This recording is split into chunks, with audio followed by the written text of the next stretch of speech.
Je débute une nouvelle série de messages qu'on va voir. On va continuer au mois de juin probablement. Donc sur le livre de Ruth.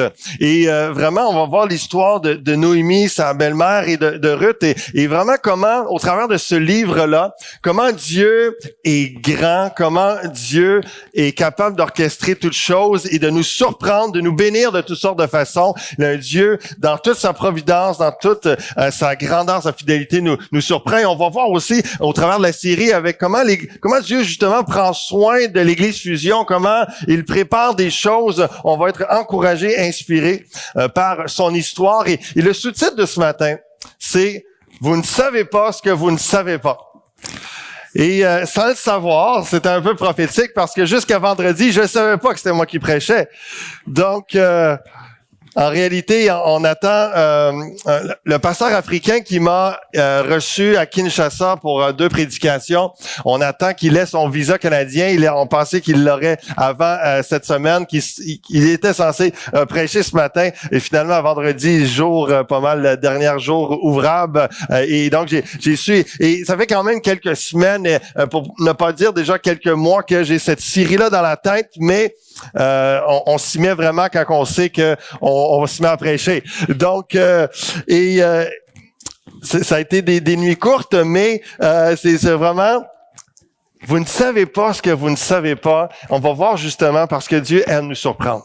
Dieu aime nous surprendre et il faut pas lâcher de faire confiance à Dieu jusqu'à la fin. C'est un peu comme une suite du message de notre sœur Sonia qui a apporté la parole la semaine passée, qui était très encourageant sur comment Dieu même envoie des anges à l'avance. On se questionne qui va rouler la pierre, comment je vais pouvoir aller embaumer mon cher Jésus. Tous ces questionnements-là, il y avait déjà des anges qui avaient roulé la pierre. La même chose dans nos vies, Dieu prend soin de nous. Il prépare à l'avance un plan, des bénédictions, des solutions, une provision pour nos vies. Vous ne savez pas ce que vous ne savez pas. En 2006, lorsque j'étais en Israël, il y a plein de choses que je ne savais pas. Et puis, je savais pas qu'il y a plein de quartiers à Jérusalem dans le même style qu'à Montréal. Quand tu vas à Montréal, tu as différents quartiers, différentes nationalités. Mais là, sur les thèmes le côté religieux, tu as le quartier juif, évidemment, le quartier juif orthodoxe, mais tu as le quartier musulman, tu as le quartier chrétien, tu as toutes sortes de quartiers comme ça au sein même de Jérusalem parce que c'est très multiculturel, mais aussi religieux. Et je ne savais pas non plus aussi que lorsqu'on s'approchait du mur des lamentations, il y avait une section à gauche pour les hommes, une section à droite pour les femmes. Je ne savais pas qu'il fallait mettre un petit kippa pour approcher par respect du mur des lamentations, qui pour eux, la présence, un des murs restants du temple. Et puis... Donc, il y a la présence divine qui est là, et c'est vraiment pour eux très symbolique. Je ne savais pas non plus que à l'hôtel, les ascenseurs le samedi, jour de Shabbat, ça marche pas, ça fonctionne pas. Tu veux pas arriver le samedi avec tes valises parce que tu es obligé de monter à pied jusqu'au 7e étage. Donc, et parce que pour eux, c'est comme un travail, c'est une fonction. L'ascenseur, il est stallé, comme on dit en bon français, il est arrêté là. Et je ne savais pas non plus que ma femme, quand elle disait « rapporte-moi un cadre », ça voulait dire une toile.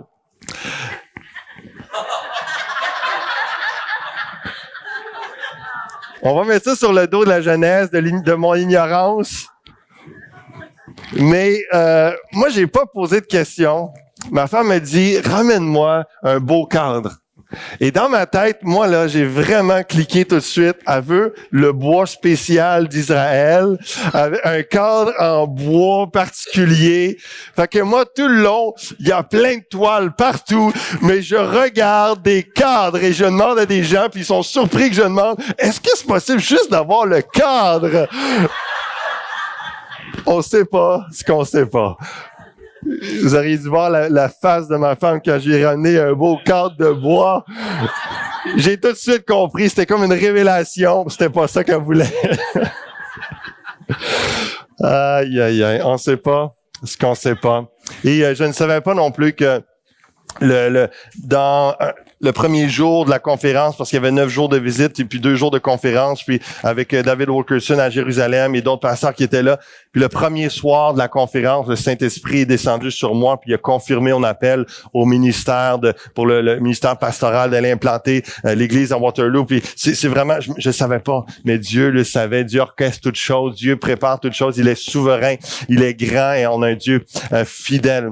Et avant d'entrer dans le livre de Ruth, il faut comprendre que le premier verset du livre de Ruth nous dit au temps du gouvernement des juges, au temps des juges. Donc c'est comme le livre de Ruth est comme une capsule, un extrait de vie à l'intérieur de la période des juges. Donc je dois vous parler quelques minutes sur le livre des juges avant de parler pour mieux comprendre le contexte historique mais aussi théologique de Ruth. Et puis c'est vraiment petit, mais je l'ai dans ma Bible. Donc on peut le résumer parce que c'est le texte de Deutéronome 28. Je vous invite déjà à aller trouver ça parce que si vous n'êtes pas habitué dans l'Ancien Testament, ça peut vous prendre un certain temps. Donc, pendant que je parle, allez chercher Deutéronome chapitre 28 et puis on va lire quelques versets ensemble. Mais grosso modo, en résumé, le livre des Juges est appelé par les théologiens la poubelle de l'Ancien Testament.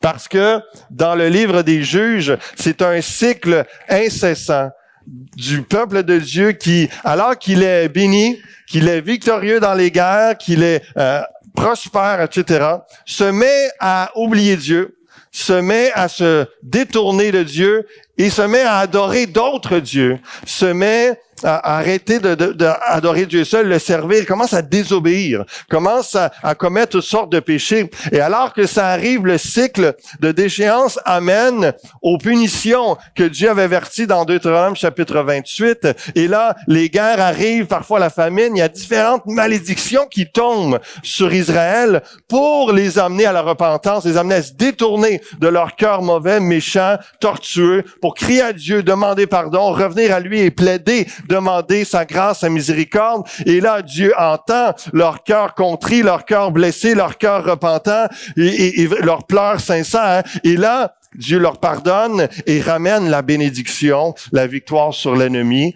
Et quelques années plus tard, il envoie un juge pour les délivrer de l'ennemi, un guerrier vaillant, un homme de foi ou une femme de foi. Et là, les années passent. Les gens reviennent à une tranquillité, à une paix, et là, ils commencent à oublier Dieu parce que tout va bien. Et puis, le cycle recommence, déchéance, punition, etc.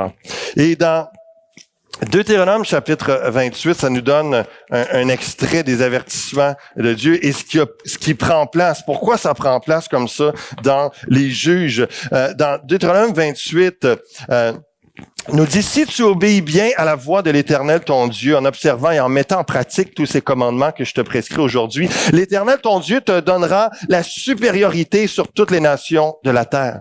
Voici toutes les bénédictions qui viendront sur toi et qui t'attendront lorsque tu obéiras à la voix de l'Éternel, ton Dieu. Tu seras béni dans les villes et tu seras béni dans la campagne. Le fruit de tes entrailles, le fruit de ton sol, le fruit de tes troupeaux, la reproduction de tes bovins, les portées de tes brebis seront bénis. Ta corbeille et ta huche seront bénies.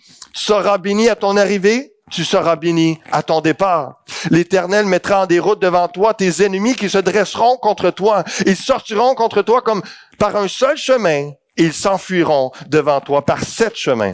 L'Éternel ordonnera à la bénédiction d'être avec toi dans les greniers, dans toutes les entreprises. Et là, il continue les différentes bénédictions. Et là, ensuite, au verset 15, mais si tu n'obéis pas à la voix de l'Éternel, ton Dieu, si tu n'observes pas et ne mets pas en pratique tous ces commandements et toutes ces prescriptions que je te donne aujourd'hui, voici toutes les malédictions qui viendront sur toi et qui t'atteindront. Tu seras maudit dans la ville, tu seras maudit dans la campagne. Ta corbeille et ta huche seront maudites, le fruit de tes entrailles, le fruit de ton sol, de reproduction de tes bovins, etc., etc. C'est tout l'inverse. Et je vous dirais même que si vous lisez, la liste est plus longue. Elle est plus détaillée parce que on est humain et on sait que le négatif nous affecte plus et nous fait plus peur que juste les récompenses et les bénédictions. Mais c'est de comprendre que quand le peuple obéit, il est béni. Quand il désobéit, il est puni et l'ennemi les attaque. Ça résume le livre des juges, le contexte historique. Le dernier verset du livre des Juges dit ceci. En ce temps-là, il n'y avait point de roi en Israël. Chacun faisait ce qui lui semblait bon. Et je crois que c'est dans ce contexte-là que lorsqu'on arrive dans le livre des Ruth, que je vous rappelle, c'est comme une capsule du temps des juges, comme un extrait de vie à l'intérieur du livre des juges. Ça commence au temps du gouvernement des juges. Il y eut une famine dans le pays. Et le lieu qu'on va voir où ce que la famine prend place est à Bethléem, carré rouge avec l'étoile. Bethléem, et Élimélec va emmener sa famille, c'est l'histoire que je vais vous lire dans quelques instants, va emmener sa famille dans le pays de Moab, où ce que il pense que la famine n'a pas lieu et puis que c'est mieux, ils ont plus de récoltes, etc. Et donc, est-ce qu'ils vont traverser par la mer Salée qui est la mer morte en passant? Lorsque j'ai été dedans, il y a tellement de sel qu'on flotte. C'est pour ça que elle est morte et que c'est la mer Salée. Est-ce qu'on passe au travers? Est-ce qu'on fait le tour? La Bible nous le dit pas comment ils se sont rendus dans la campagne de Moab.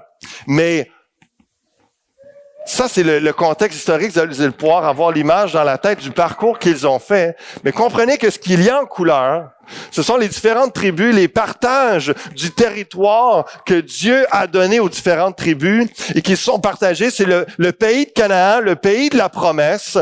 Et alors que tout d'un coup, probablement que s'il y a une famine, selon Deutéronome 28, ça nous dit parce que le ciel est fermé, la pluie ne tombe pas, parce que le peuple est dans la désobéissance. Et là, eux, au lieu de crier à Dieu, ils sortent du pays de Canaan pour aller à Moab.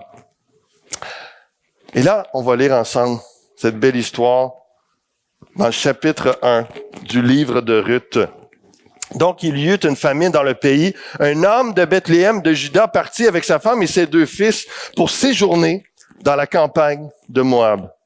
Le nom de cet homme était Élimélec, le nom de sa femme, Noémie. Ça me dit quelque chose, ça. J'ai pris la version second révisée, la colombe, parce que au lieu de Naomi, c'est Noémie. Bon. C'est le seul lien avec l'histoire, là, c'est le nom, simplement.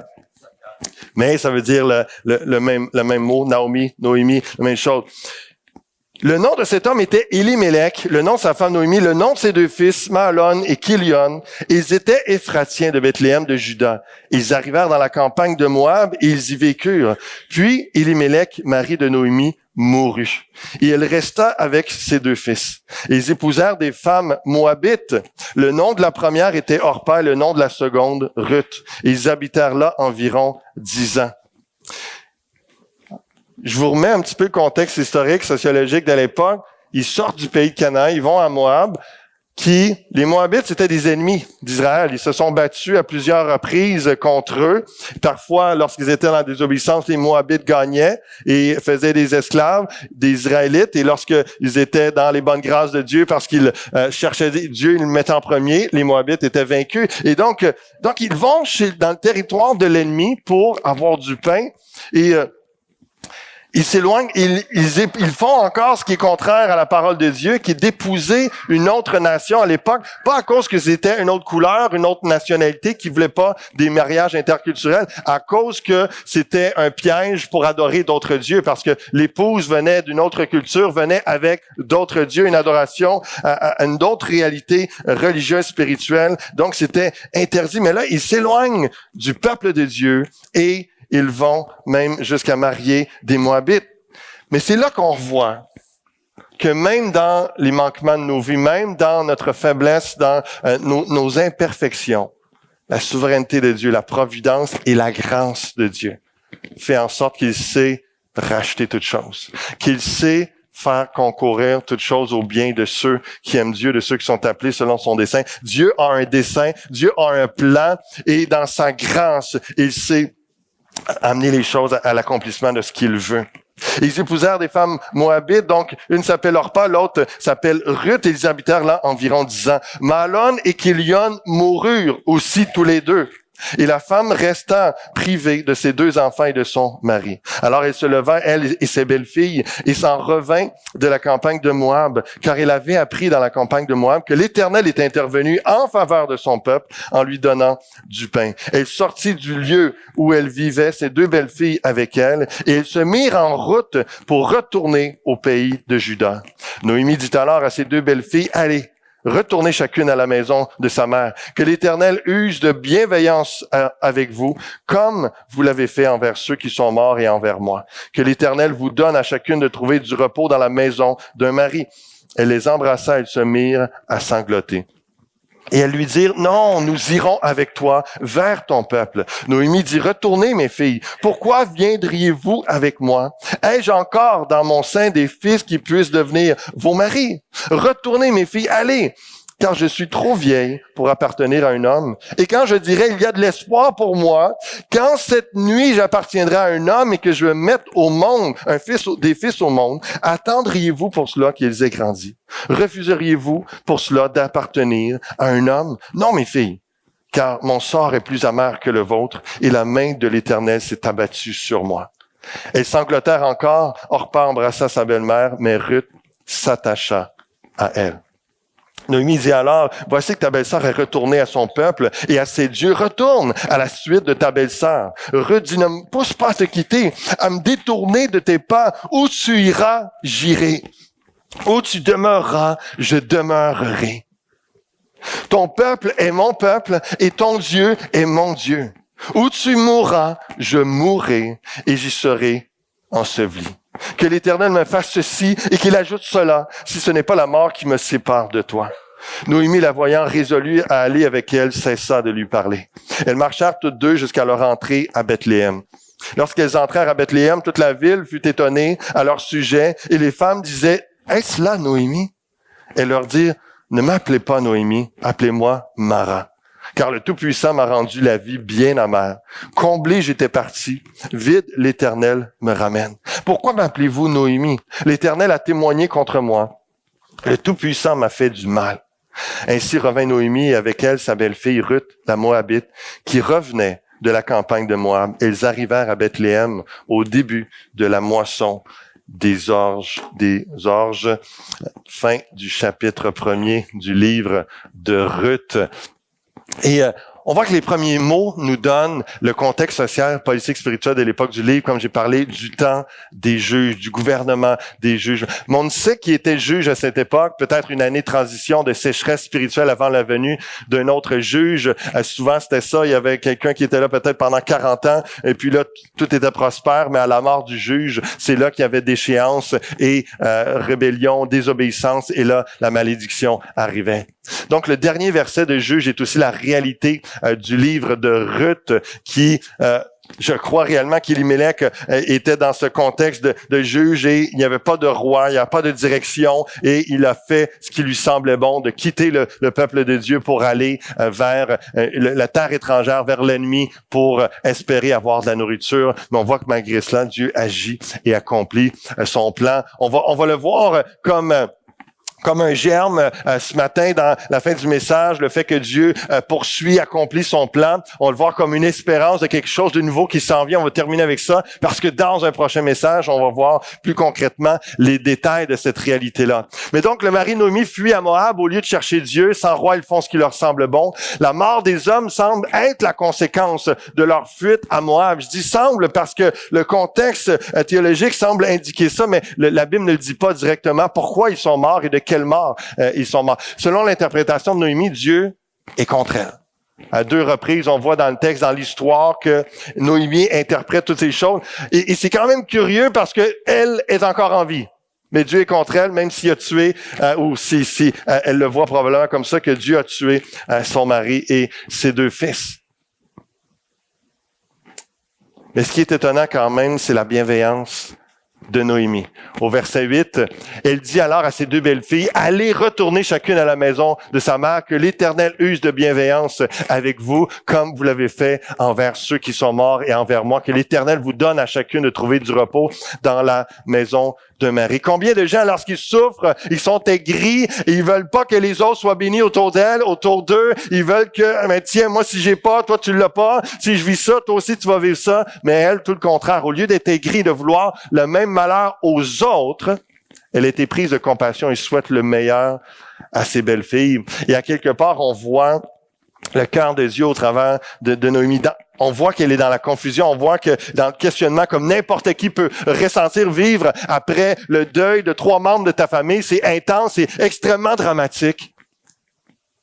Mais il y a encore une grâce, une compassion qui se manifeste et que Dieu puisse faire son œuvre dans nos cœurs, qu'alors, parfois dans une saison de notre vie, on passe par des moments vraiment de sécheresse, de difficulté, de deuil peut-être, vraiment de grande tristesse.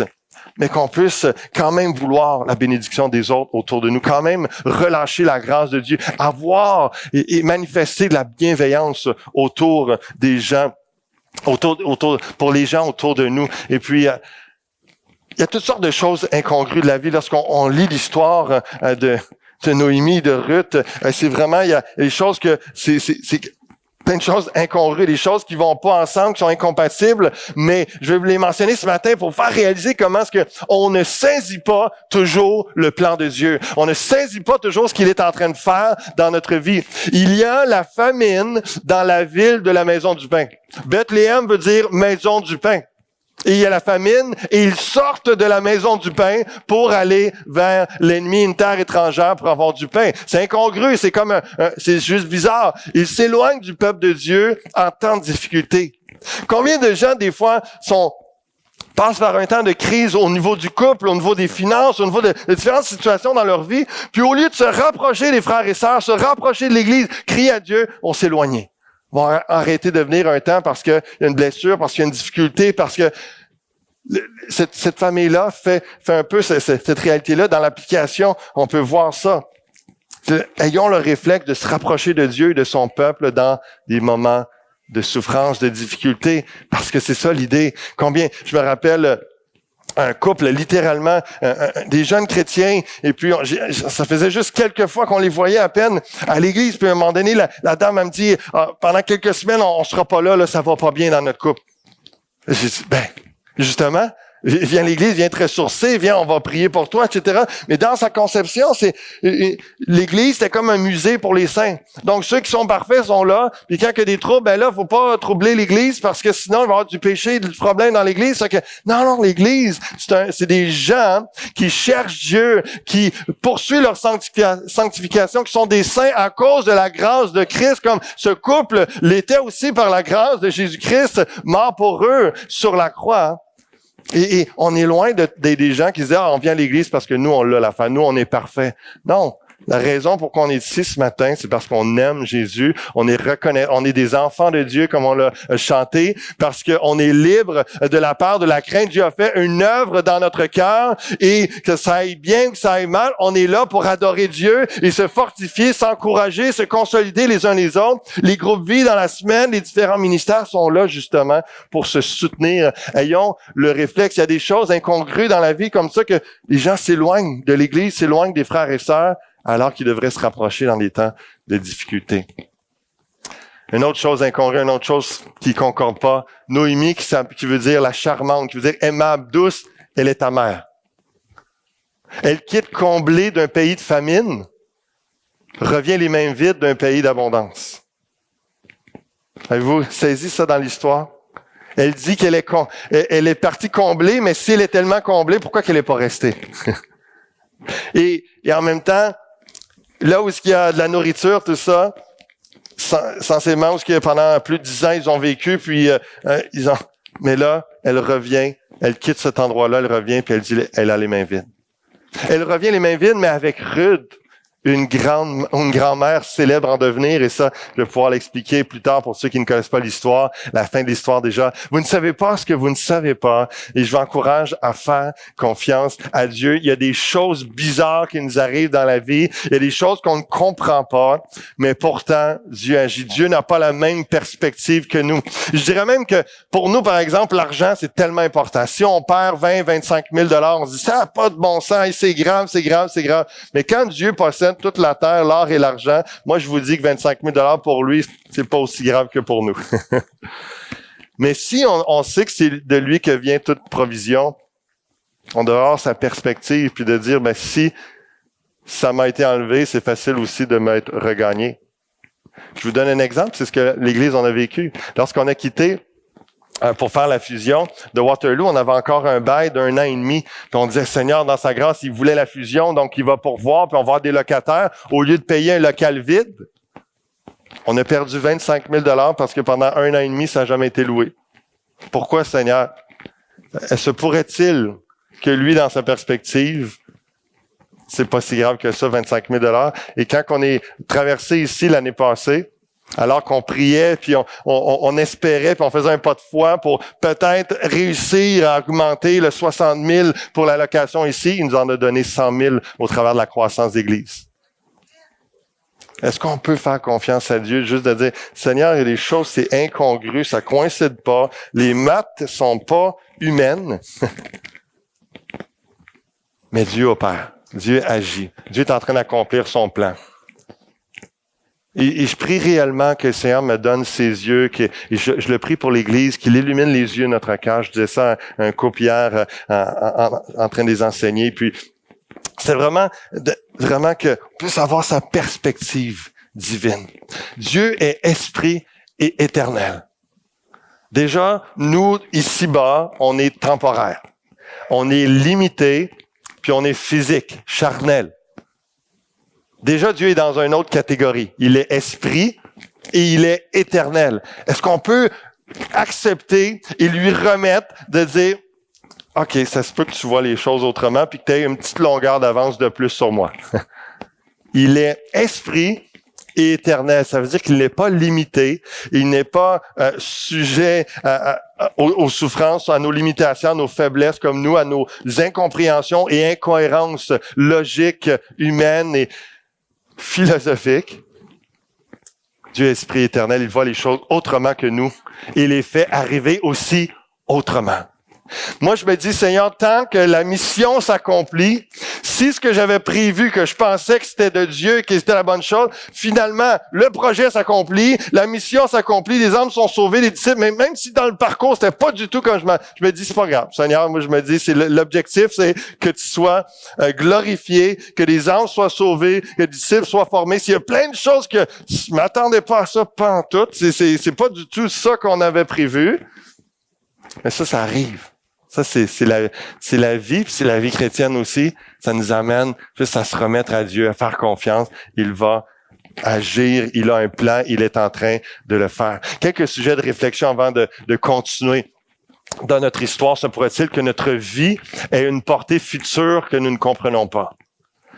Se pourrait-il que ce qu'on est en train de vivre en ce moment, ce matin, comme cette année 2019 et les années à venir, ou même les 25 dernières années.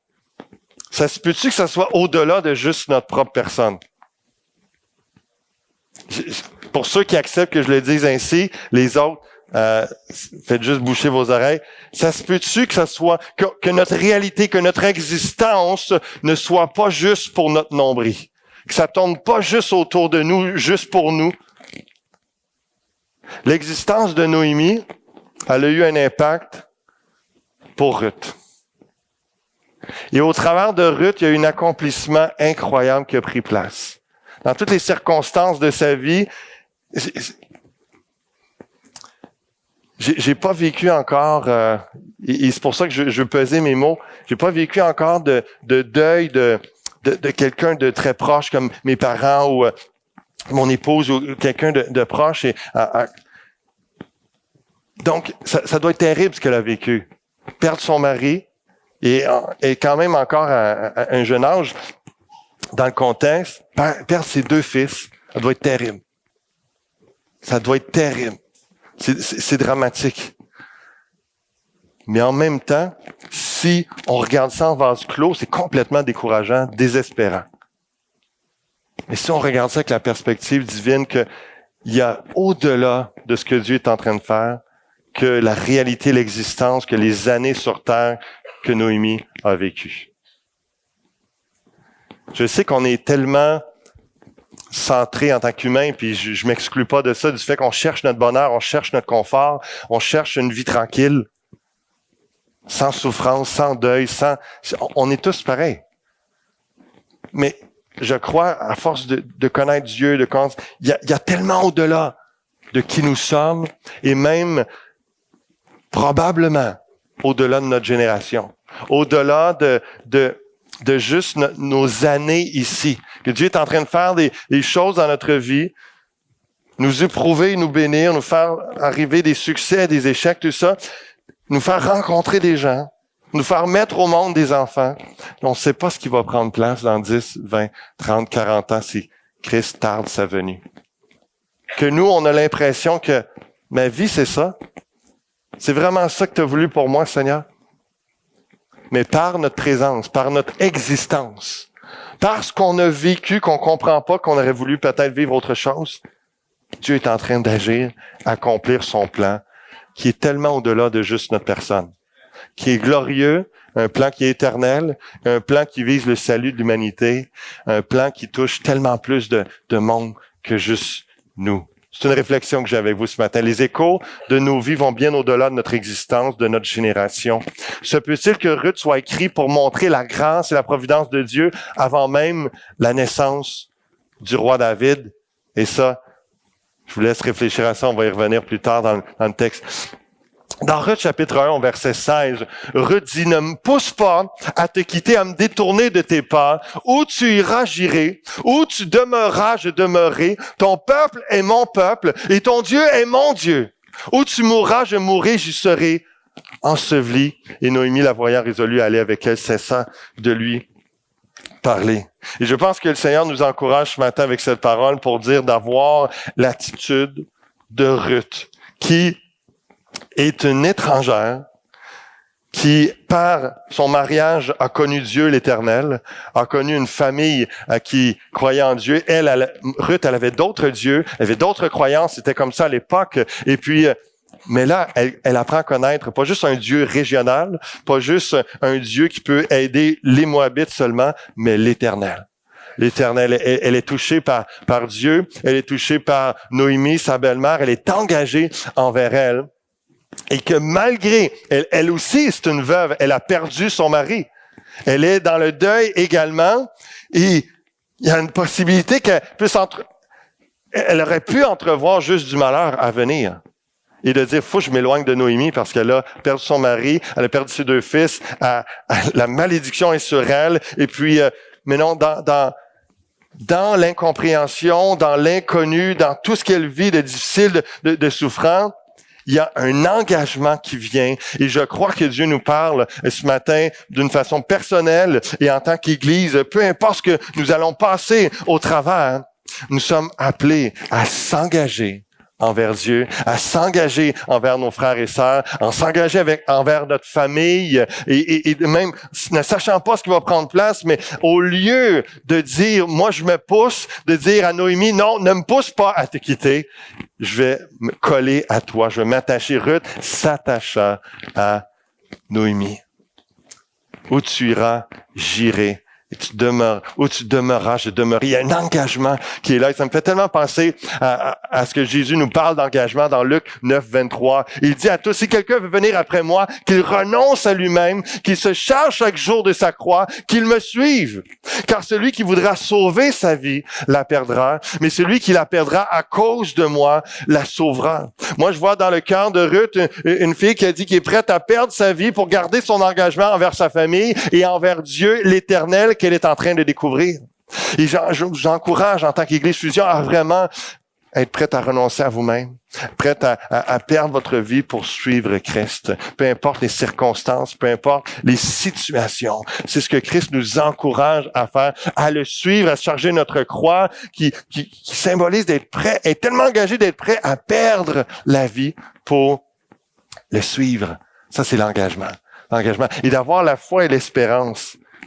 Peu importe ce qui va prendre place, en bout de ligne, je vais être gagnant. En bout de ligne, je serai avec Dieu, je ferai sa volonté et je serai béni, que ce soit sur cette terre ou dans les cieux pour l'éternité d'une façon ou d'une autre. On a déjà la fin de l'histoire. On a déjà, en tant que chrétien, l'encouragement et l'espérance de dire que je vais être un winner anyway. Je vais être un gagnant de peu importe ce qui prend place, aussi bien me donner à Christ entièrement et le suivre. Celui qui voudra sauver sa vie la perdra, mais celui qui la perdra à cause de moi la sauvera, nous a dit Jésus-Christ. Hier, j'ai vécu une belle expérience avec Pasteur Serge et le pasteur Padre Michel Martin qui un vétéran de l'armée, puis à droite, on a Daniel, le président des vétérans. Et puis, ils ont formé ces vétérans-là un club de moto. Et puis, hier, à Saint-Benoît-du-Lac, il y avait un temps d'évangélisation, un ministère de prière. C'est la première fois que Serge et moi, on allait là. On était vraiment surpris. Il y avait 150 personnes qui étaient là réunies. Et puis, après que pasteur, le padre Michel Martin, qui est le padre, il était aumônier dans l'armée lorsqu'il était actif.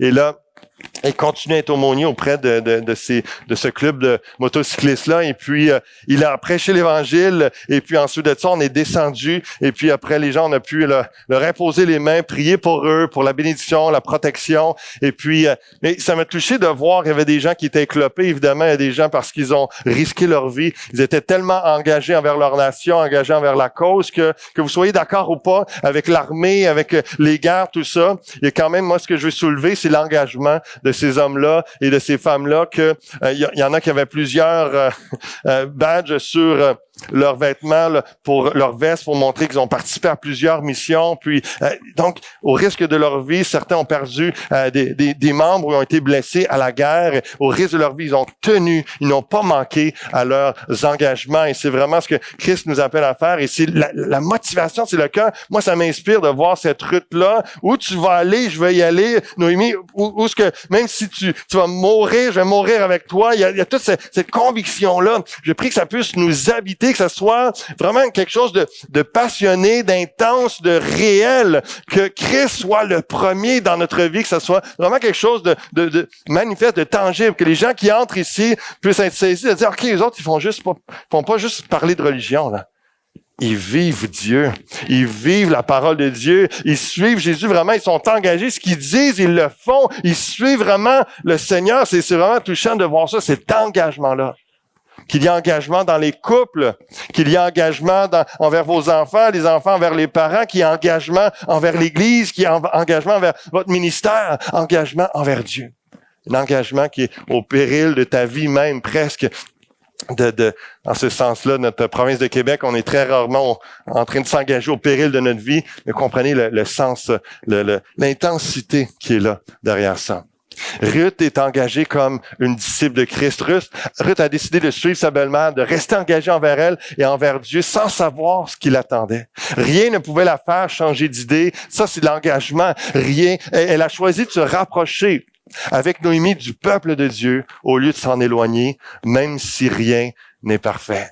Elle s'en va dans un pays où avant c'était la famine et puis elle ne sait pas ce qui l'attend.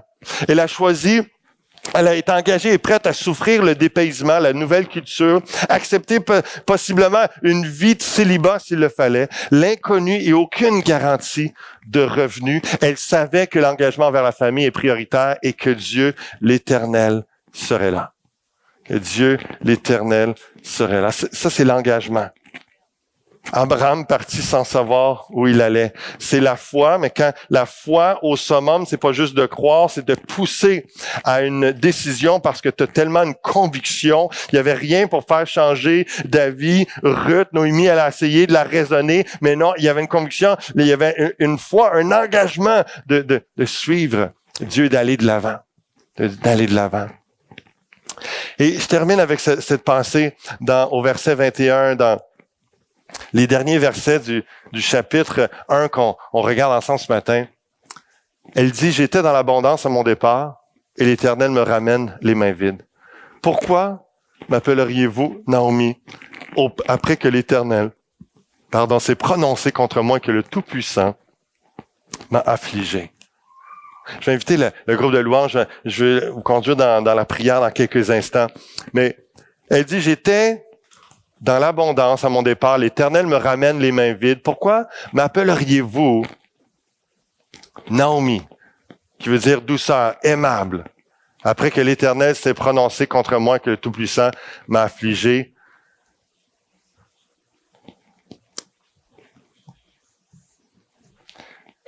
Et puis elle va dire juste après, « Appelez-moi plutôt Mara. »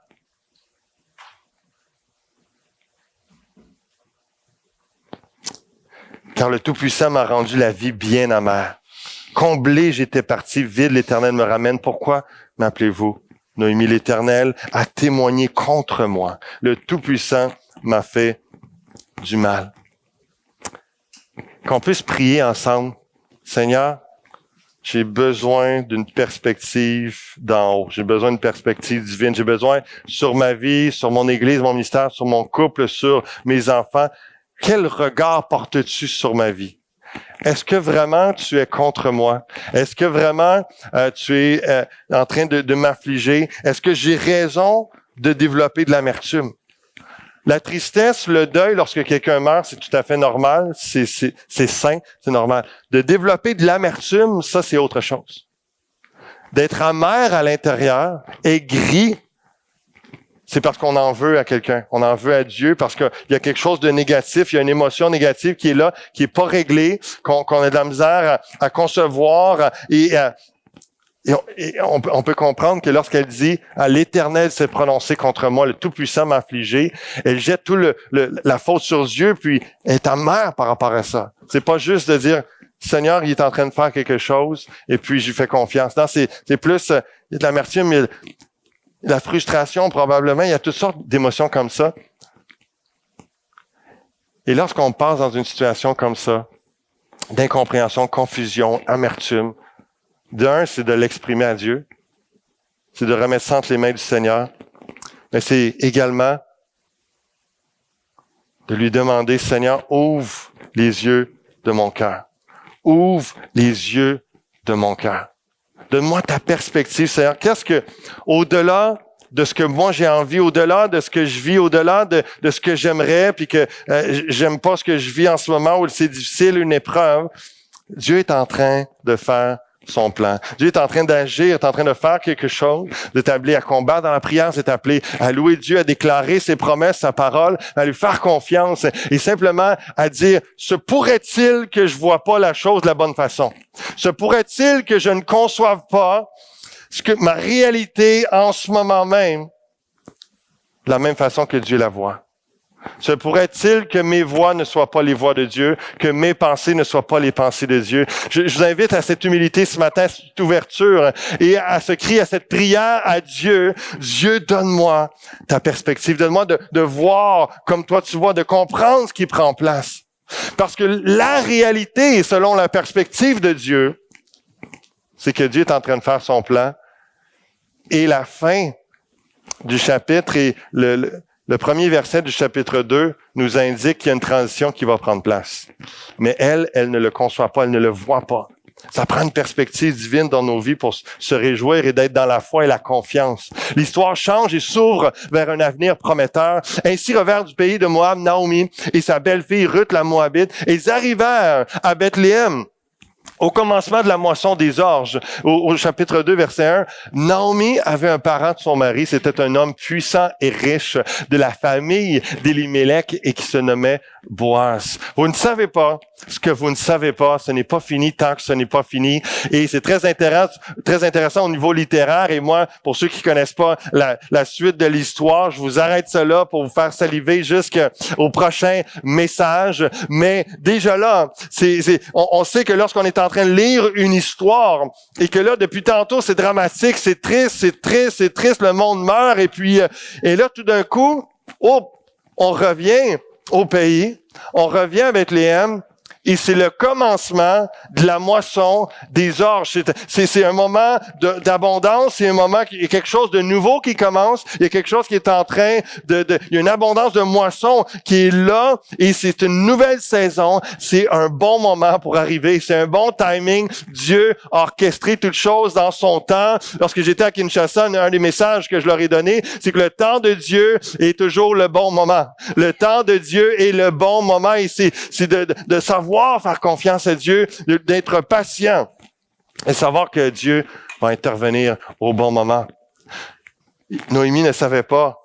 Elle n'avait pas la perspective divine encore, et ça nous arrive. Et c'est pour ça qu'on a besoin de se tourner vers Dieu et de dire, Seigneur, donne-moi ton regard sur ce que je vis en ce moment, sur mon cœur, sur mon état, mes pensées, sur mon couple, sur ma situation au travail, etc. Ce qui vous préoccupe, ce qui vous amène dans la confusion, Dieu va vous éclairer. Dieu va vous emmener un encouragement à être ressourcé, à être soutenu par sa grâce, à avoir cette compréhension-là, ne serait-ce que juste d'avoir la capacité, le courage, la foi de déclarer, je sais pas ce que je sais pas, mais Dieu le sait, et c'est pas fini tant que c'est pas fini. Dieu est au contrôle, Dieu est en train d'intervenir, et je sais qu'il n'a pas mis un point final à ma vie. Et justement, la Bible nous dit, nous savons du reste que toute chose concourt au bien de ceux qui aiment Dieu, de ceux qui sont appelés selon son dessein.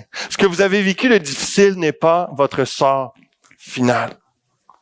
Ce que vous avez vécu de difficile n'est pas votre sort final, n'est pas le point final de votre vie, n'est pas ce qui résume l'entièreté de votre existence.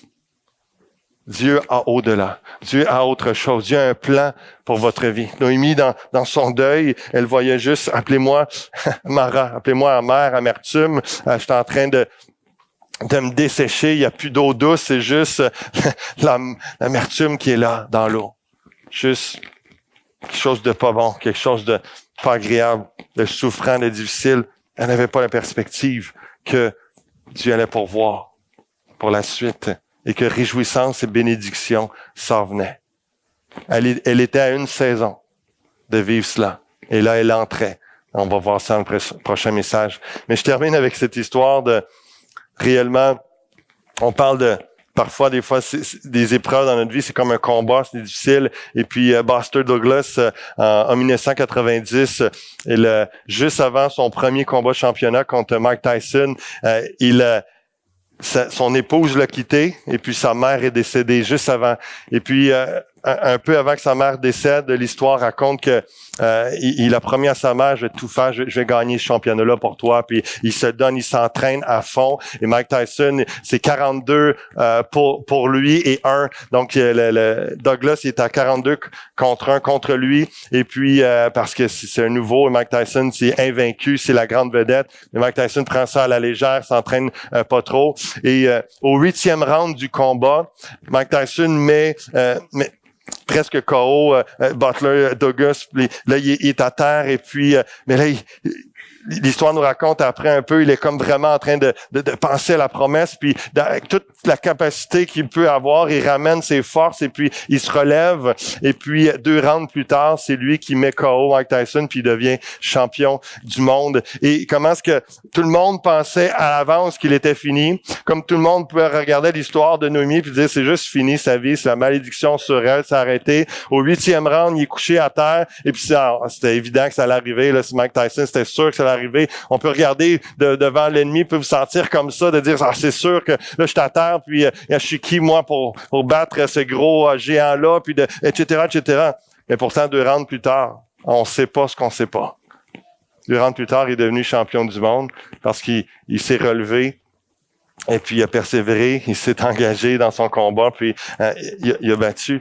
Mais si on peut voir le parallèle spirituel, Dieu nous a emmenés à tenir notre engagement envers Dieu, envers l'Église, envers notre famille, tenir nos engagements, à faire confiance à Dieu, à lui demander, Seigneur, donne-nous ta perspective. Alors qu'on va chanter un chant que le groupe de louange va nous conduire. Je vous invite à vous lever maintenant. Et on a quelques minutes devant nous, juste se tourner. Que vous soyez dans cette situation de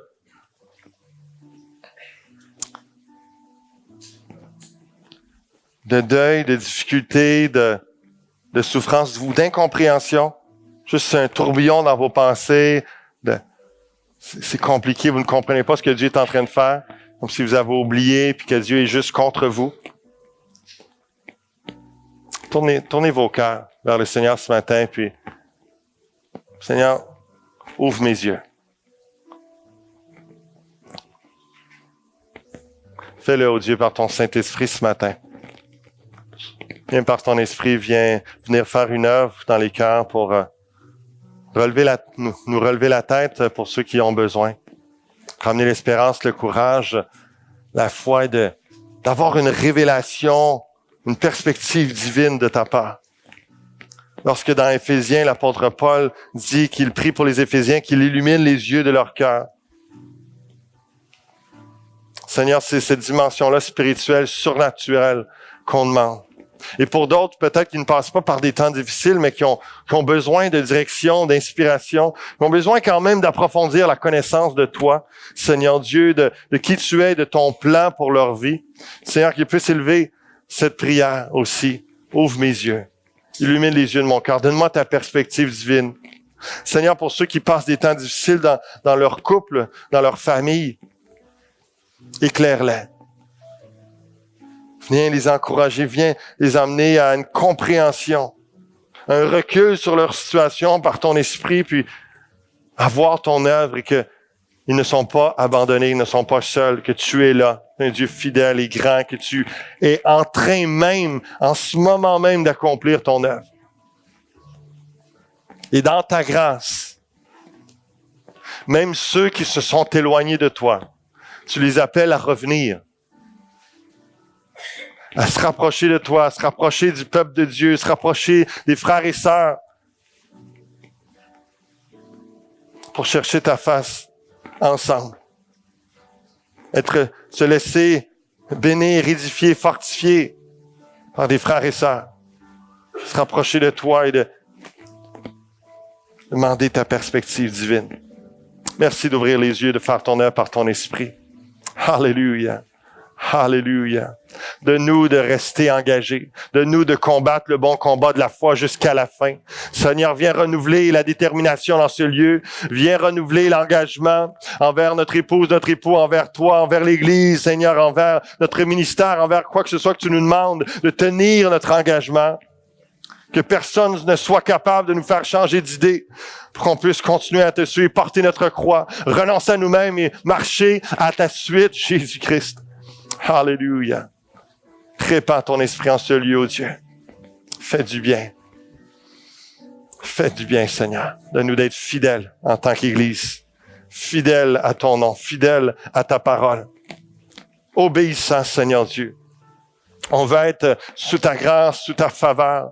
Nous voulons marcher dans l'obéissance, ta bénédiction. Le Seigneur te dit ce matin, reviens à moi. Toi qui t'es éloigné, reviens à moi. Reste près de mon peuple. Reste près de l'Église, Seigneur. Seigneur, multiplie les groupes vie dans cette Église. Multiplie les moments et les possibilités de rassemblement entre frères et sœurs en semaine, à tous les jours de la semaine, Seigneur, pour qu'il y ait des gens qui prient ensemble, s'édifient, s'encouragent, expriment des dons spirituels, fassent ton œuvre par la puissance du Saint-Esprit, vivent réellement la famille de Dieu, le corps de Christ. Seigneur, on refuse et on s'engage à ce que l'Église ne soit pas juste le dimanche matin. Seigneur, aide tout le monde à vraiment faire en sorte que l'Église, c'est tous les jours. C'est nous l'Église, c'est la fraternité, c'est on a besoin des uns des autres.